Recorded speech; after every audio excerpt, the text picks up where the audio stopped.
প্রিয় দর্শক, আসসালামু আলাইকুম। আজ অক্টোবরের 11 তারিখ 2020। বার্নান বারফোর্ড এবং ওয়েস্টব্রুক স্কুলের সংযুক্ত মাঠে আমি এখন দাঁড়িয়ে। এই মাঠে শেষ ভিডিও করেছিলাম মাস দুয়েক আগে। আপনাদের মনে আছে, তখন বলেছিলাম যে আমাদের এখন সূর্যাস্ত হচ্ছে রাত 10টার পরে, 10টা থেকে 10:30টার মধ্যে। আর এখন এই অক্টোবরের দ্বিতীয় সপ্তাহে সূর্যাস্ত হচ্ছে 6:45 থেকে 7টা ইন বিটুইন, 6:45টাই এক্স্যাক্টলি বলা উচিত। আজকে আমাদের তাপমাত্রা হচ্ছে 8 ডিগ্রি, রিয়েল ফিল আরও কিছু কম। সকালবেলা টেম্পারেচার ছিল 4 ডিগ্রি, তখন রিয়েল ফিল ছিল -1। এখন আস্তে আস্তে দিনের পরিধি কমতে শুরু করবে এবং একই সাথে তাপমাত্রাও কমতে শুরু করবে।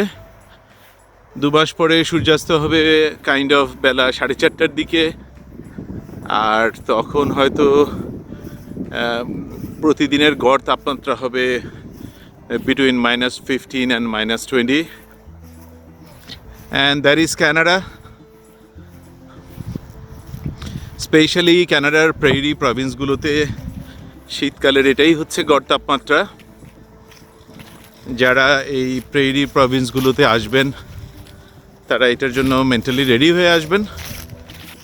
তবে ভয় পাবার কিছুই নেই, শীতে আপনি সুন্দর মতো এখানে অ্যাডজাস্ট করে নিতে পারবেন ইনশাল্লাহ। সবাই পারে, আপনিও পারবেন।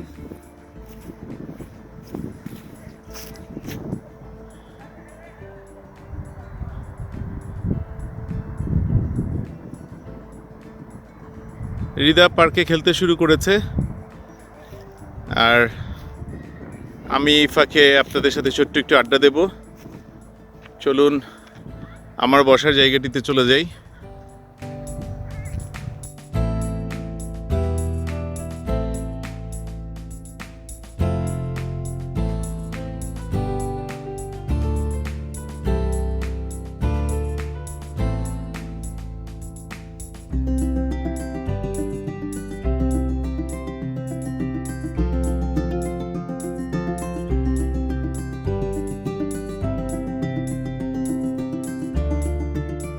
অনেকদিন পরে আবার আমার নিজের বেঞ্চে বসলাম পার্কে।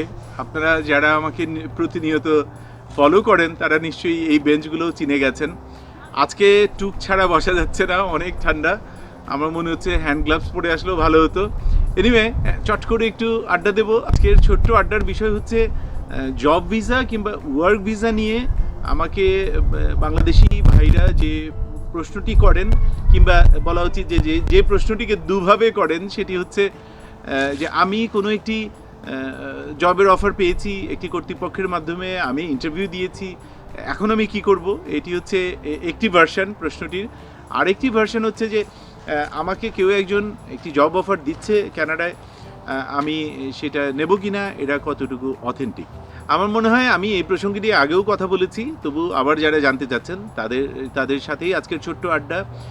ইভেন গতকাল 10ই অক্টোবর আমি যে ভিডিওটি আপলোড করেছি, ওখানেও একজন দেশি ভাই জানতে চেয়েছেন।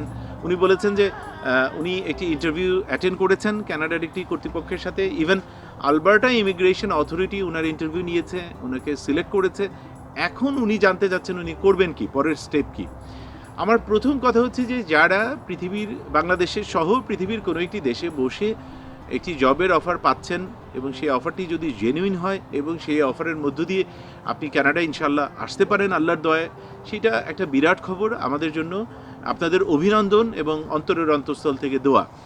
দ্বিতীয় বিষয়টি হচ্ছে যারা জানতে চাচ্ছেন যে আমার এরকম ইন্টারভিউ দিয়েছি কিংবা আমাকে সিলেক্ট করেছে, এখন কি করব, তাদের উদ্দেশ্যে প্রথম কথা হচ্ছে যে আপনি যদি এরকম সত্যি একটি জেনুইন কর্তৃপক্ষের সাথে ইন্টারভিউ দিয়ে থাকেন, তাহলে এই কর্তৃপক্ষই আপনাকে বলে দেবে যে আপনার এখন কি করতে হবে। এটা নিয়ে আপনার টেনশন করার কোনো জায়গা নেই। আপনাকে ওরা স্টেপ বাই স্টেপটা প্রসেসটা বলে দেবে যে আপনি এরপরে কিভাবে আগাবেন, স্টেপগুলো কি হবে। এটি হচ্ছে একটি বিষয়। দ্বিতীয় বিষয়টি হচ্ছে যে যারা সংশয় প্রকাশ করছেন কিংবা জানতে চাচ্ছেন যে এরকম একটি অফার পেয়েছি, অফার করছে, আমি অফারটি নেব কিনা, কানাডায় একটি চাকরি পেয়েছি, এখন আমার কি করতে হবে, করণীয় কি। তাদের প্রশ্নের ধরন দেখে আমার মনে হচ্ছে যে আপনারা তৃতীয় একটি পক্ষের মাধ্যমে এই চেষ্টাটি করছেন এবং সেই তৃতীয় পক্ষ সাথে যে যোগাযোগ করছেন তারা এখন আপনাকে হয়তো টাকা পয়সা পাঠাতে বলছে, একটা ডলারের অঙ্ক বলে সেই অঙ্কটি পাঠাতে বলছে, তখন আপনারা কিছুটা কনফিউজড হয়ে যাচ্ছেন। এই জায়গাটিতে আমি পরিষ্কারভাবে একটি কথা বলতে চাই, কানাডার কোনো এমপ্লয়ার যদি আপনাকে জবের অফার করে সে কখনো আপনাকে টাকা চার্জ করবে না, মানে সে আপনার উপর আপনাকে কোনো ডলার সে দিতে বলবে না, উল্টা আপনি এখানে আসার পরে তার কাছ থেকে ডলার আর্ন করবেন ইনশাল্লাহ। কানাডা গভর্নমেন্টের রুলটা হচ্ছে, এবং আমি নিশ্চিত এটা সারা দুনিয়ার জন্যই একই রুল, যে এমপ্লয়ার যদি আপনাকে কোনো এমপ্লয়মেন্ট অফার করে এটার বিনিময়ে সে কখনোই আপনাকে টাকা চার্জ করতে পারবে না, উল্টা সেই আপনাকে টাকা দেবে বা ডলার দেবে। এই জায়গাটি আপনারা 100% আগে নিশ্চিন্ত হন, এই জায়গাটি আগে বোঝার চেষ্টা করুন যে আপনাকে কেউ যদি জব অফার করে সে আপনার কাছে টাকা চাইতে পারে না, এটা নিষিদ্ধ একটি বিষয়। তাহলে প্রশ্ন আসে যে কে আপনার কাছে টাকা চাইতে পারে? টাকা চাইতে পারে এখানকার কোনো একটি রিক্রুটিং এজেন্সি, সে যদি অথরাইজড হয় এই কাজের জন্য, কানাডা গভর্নমেন্ট দ্বারা সে অথরাইজড একটি রিক্রুটিং এজেন্সি হয়, সে পৃথিবীর অন্য কোনো দেশ থেকে এরকম আউটসোর্স করে এনে দেওয়ার ক্ষেত্রে কানাডা গভর্নমেন্টকে অর স্থানীয় কর্তৃপক্ষকে সে হয়তো হেল্প করছে, সে হেড হান্টে হেল্প করছে পৃথিবীর কোনো একটি দেশ থেকে একজন স্কিল্ড ওয়ার্কারকে সে এনে দিচ্ছে, এটার বিনিময়ে সে একটি পারিশ্রমিক নিচ্ছে, এটি সম্ভব। কিন্তু আপনাকে এবার নিশ্চিত হতে হবে যে সেই কর্তৃপক্ষ, যে রিক্রুটিং এজেন্সি কানাডাতে বসে আপনাকে এটা বলছে, আপনার কাছে সে টাকা দাবি করছে, সে আসলে জেনুইন অথরাইজড বডি কিনা। এখন স্বাভাবিক প্রশ্নটি হচ্ছে যে এই অথরাইজড বডি আমি চিনব কিভাবে? একটি কায়দা হচ্ছে যে কানাডা গভর্নমেন্টের সাথে এটা ক্রস চেক করে নেওয়া। আপনারা যে দেশে আছেন সেই দেশে কানাডা গভর্নমেন্টের যে অথরিটি আছে, হয়তো একটা হাই কমিশন আছে কিংবা অথরাইজড কোনো এরকম যদি কর্তৃপক্ষ থেকে থাকে। আরেকটি জায়গা হতে পারে যে কানাডা গভর্নমেন্টের যে সাইটটি আছে সেই সাইটে গিয়ে এটা ক্রস চেক করা যে এরা জেনুইন কিনা। তৃতীয় একটি অথেন্টিক এবং সহজ কায়দা আপনাদের জন্য হতে পারে, সেটি হচ্ছে যে আপনারা পৃথিবীর যে দেশে বসে আছেন সেই দেশে নিশ্চিতভাবে কোনো না কোনো কানাডা গভর্নমেন্টের দ্বারা অথরাইজড এবং রেগুলেটেড কেনেডিয়ান কনসালটেন্ট আছে। সেই কনসালটেন্ট দ্বারা, ইমিগ্রেশন কনসালটেন্টের সাথে একটু কনসাল্ট করা এই জিনিসটা নিয়ে, তার কাছে এদের অথেন্টিসিটিটাকে যাচাই করা।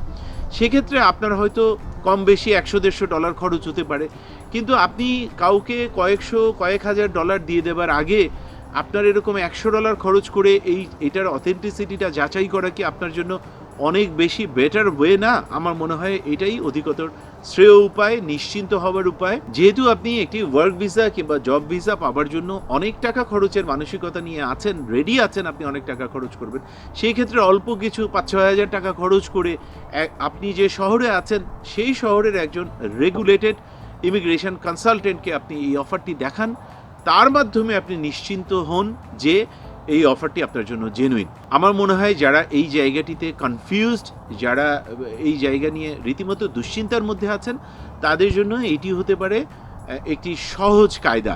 আর কানাডায় বসে আমরা যারা এই কেনেডিয়ান নানা রকম বিষয় নিয়ে ইউটিউবিং করার চেষ্টা করছি, তাদের কাছে যারা জানতে যাচ্ছেন তাদের উদ্দেশ্যে আমি বলতে চাই, ইউটিউবারদের জন্য এই সার্টিফাই করাটা খুব কঠিন। এক হচ্ছে এটা খুঁজে বের করাটাও কঠিন, 2 নম্বর হচ্ছে যে ইউটিউবাররা এটার জন্য অথরাইজড বডি না। কোনো একজন ইউটিউবার যদি এটা আপনাকে বলে ফেলে যে হ্যাঁ ঠিক আছে একে অথরাইজড মনে হচ্ছে কিংবা জেনুইন মনে হচ্ছে, আপনি লেনদেন করতে পারেন। তারপরে আপনি লেনদেনটা করে ফেললেন, পরে দেখা গেল যে সে আসলে জেনুইন ছিল না, যে আপনাকে জব অফার করছিল, তখন তো এটা এই ইউটিউবারের জন্য বিব্রতকর বিষয় হবে, আপনার জন্য একটা ক্ষতির ব্যাপার হয়ে যাবে। সুতরাং কোনো ইউটিউবারই এটা আসলে আপনাকে গ্যারান্টি দিয়ে বলতে পারবে না যে এই বডিটা অথরাইজড।